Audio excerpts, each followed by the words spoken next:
Army Sergeant Bowe Bergdahl told the Sunday Times of London that the only thing worse than being held captive by the Taliban after deserting his fellow soldiers at a remote post in Afghanistan, was returning home to the United States.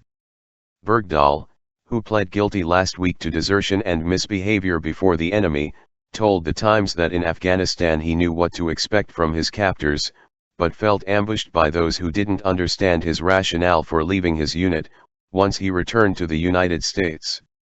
At least the Taliban were honest enough to say, "I'm the guy who's gonna cut your throat," Bergdahl said. "Here, it could be the guy I pass in the corridor who's going to sign the paper that sends me away for life." Bergdahl did not strike a deal with prosecutors, so he awaits an unknown sentence. He claims that he walked off base in 2009 because he wanted to seek out other U.S. soldiers and report wrongdoing within his unit. But Bergdahl was quickly kidnapped by Taliban soldiers and held for several years until then President Barack Obama brought him home in a prisoner swap.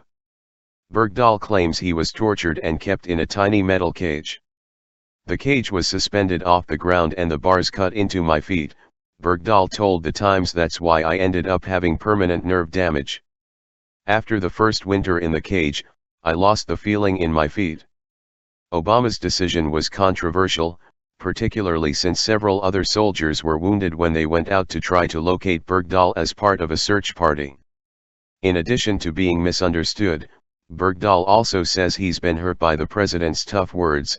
While on the campaign trail, then Republican presidential nominee Donald Trump said Bergdahl was a dirty rotten traitor with psychological problems who should be executed by firing squad.